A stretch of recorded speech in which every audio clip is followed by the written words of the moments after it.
Hello everyone, my name is Ryan Cam and welcome back to the AFI project. Today we're going to be taking a look at a movie that unfortunately still holds a lot of relevance. It's In the Heat of the Night. This was directed by Norman Jewison, who would direct one of my favorite movies of all time, Fiddler on the Roof. And it starred Sidney Poitier and Rod Steiger, among others. It tells the story of a police detective named Virgil Tibbs, played by Poitier. He is in the town of Sparta, Mississippi, literally just passing through. He's just trying to catch the 405 train to Memphis after visiting his mother. That's it. But while he is in town, a murder is committed.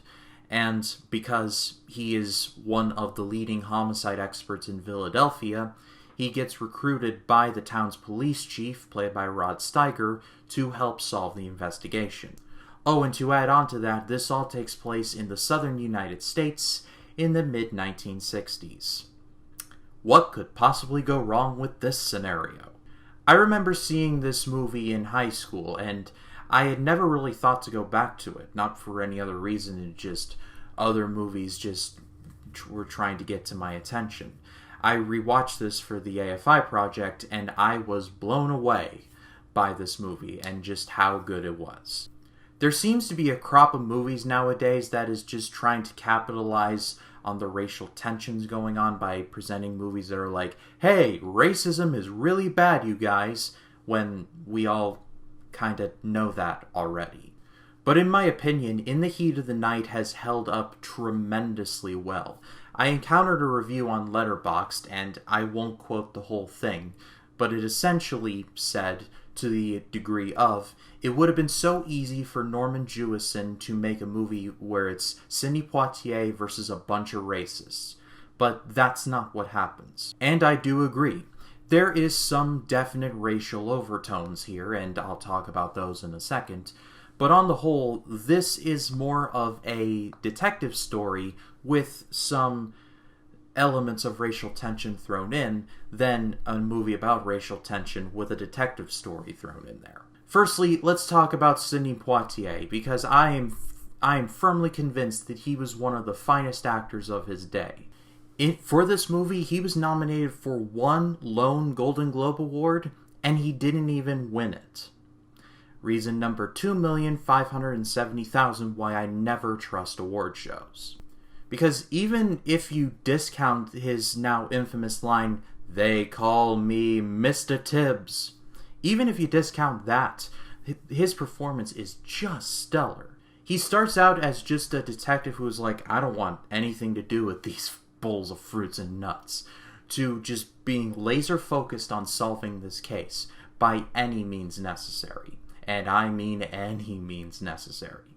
One of my favorite scenes in the movie, and I'll try and go light on spoilers, but it's essentially where Sidney Poitier, Virgil Tibbs, and Rod Steiger's character go to see this rather affluent businessman of the town named Mr. Endicott. And, well, he still must think it is like 1863 because he runs a full-on plantation with picking cotton and everything. And when Tibbs asks Mr. Endicott the question of where were you on this night, Mr. Endicott just slaps Tibbs in the face. And Tibbs slaps him right back. Because Virgil Tibbs has no time for this racism BS. And Mr. Endicott is so offended, he is like, if this were a different time, you would be shot. And if looks could kill, Virgil Tibbs would just be holding a grenade launcher. It's great. But now let's talk about Rod Steiger. I'm not too familiar with his other work, I just know him for this movie. He won a Best Actor Oscar for this, and that was well deserved, because he was excellent. His character, I don't think is actually a racist, but there's definitely some, I want to say, underpinnings, for lack of a better term. He calls Virgil Tibbs boy a lot in the beginning, but by the end he just starts calling him Virgil. And not even a derogatory way, he just calls him like, hey, this is my friend Virgil. My favorite scene with him are in the beginning and at the end. In the beginning, where Virgil and he meet for the very first time, he's just asking him, so if you're from Philadelphia, how much money do you make? Like, in a very mocking fashion. And Virgil Tibbs is like, $163.20 a week. I can't remember if it was a week or a month. I can't remember the exact total, but Rod Steiger is just like, $163 a week, you say? And just, like, he's slowly starting to get mad because he's the police chief and he gets peanuts. And that speaks to my other favorite scene in the movie, where after a bunch of events have gone down, Virgil and Rod Steiger's character are in Steiger's house, and they're sharing a drink, and he just is like, I have no family, I have this crap shack of a house, and it's just, you kind of feel sorry for him. I liked it. I liked the acting here.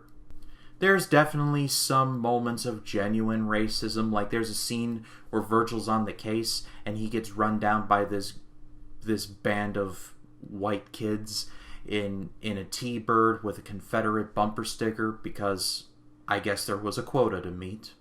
And that leads to another awesome scene that I dare not spoil. You will just know it when you see it. At the end of the day, this is a movie that, like I said, has held up tremendously well in my opinion, especially with current events in the news nowadays. Sidney Poitier is downright excellent in anything that he's in, but even more so here. Rod Steiger is awesome as well. There's actually some underrated moments of the score mixing in with the cinematography. The score was done by Quincy Jones, and that was just a nice touch right there. And if you have not seen this movie, do yourself a favor and watch it, because it is well worth your time. And that is all for me. Thank you so much as always for watching. Next time on the AFI Project, we're going to be pivoting from the mid-60s to the early 90s and talking about one of the most beloved movies of all time. It's Forrest Gump. But if you like this video, please be sure to leave a like, comment your thoughts down below, and if you like this video and you want to see more like it, hit the subscribe button and click the bell to allow notifications. That way when a new video drops, you'll be the first to know about it. My name is Ryan Cam, and I'll see you in the next one.